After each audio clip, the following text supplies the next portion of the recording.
Apa cabaran untuk kita merealisasikan institusi ni? Kenapa sekarang baru kita nak tubuh institusi ni kan? Kenapa tidak 10 tahun dahulu atau 20 tahun dahulu?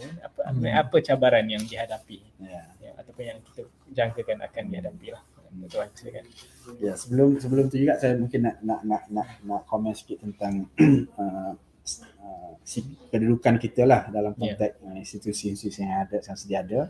Memang kita bukan nak bersaing dengan maksud siapa nak menang, siapa nak kalah kan. Tapi dia lebih kepada melengkapi apa yang kita lihat tak ada di tempat lain, ataupun apa yang kita ada kepakaran di tempat kita yang tak ada di tempat lain. Dan itu biasa kan, sebab kadang-kadang sesuatu institusi dia tak boleh sediakan kepakaran yang lengkap dalam semua bidang. Dan ini pun berlaku dalam amalan universiti kita sekarang pun.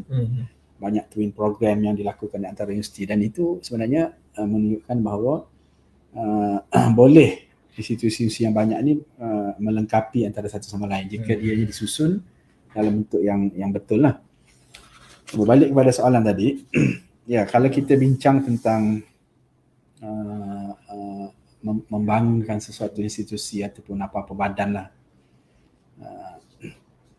ada orang nampak, orang lihat, kalau nak buat suatu institusi, cari duit, buat bangunan, jadilah.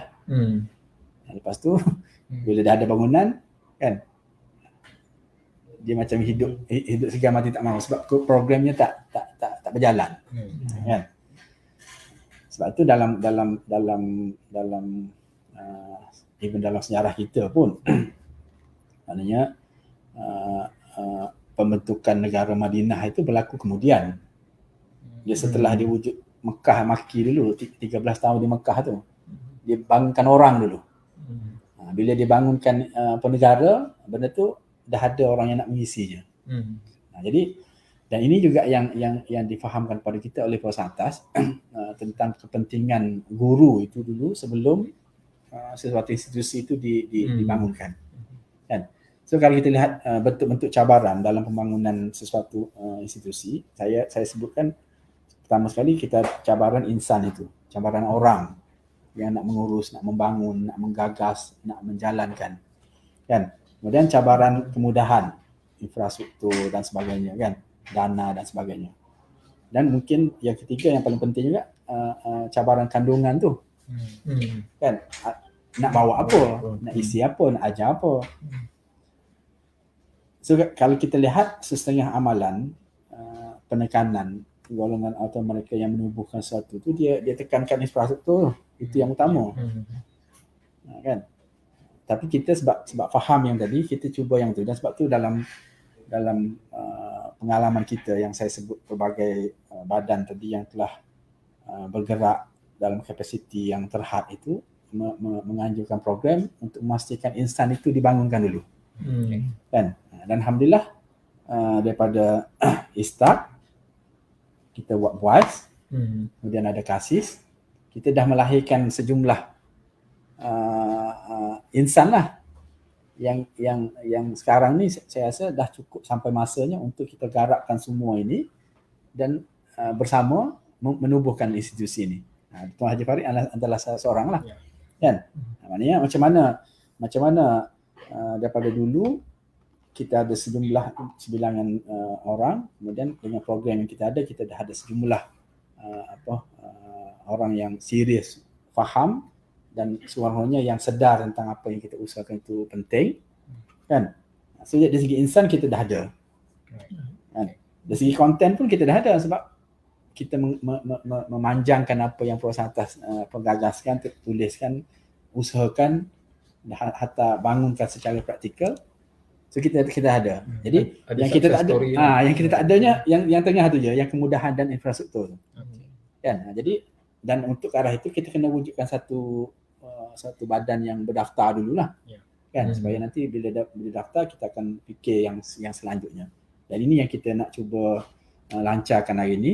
Maksudnya usaha untuk kita dah kumpul dah. Kita dah kenal pasti siapa yang individu yang cukup dari segi kuantiti dan kualitinya untuk bersama, kan?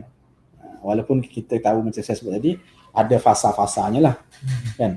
Dengan fasa yang sekarang, dengan individu yang ada sekarang, yalah kita pun dah berumur semua kan, jadi kita tak boleh nak pergi jauh lagi. Kita tengok macam mana kita letakkan tu, mungkin generasi seterusnya, generasi Dr. Ikhwan boleh teruskan dalam peringkat yang berikutnya.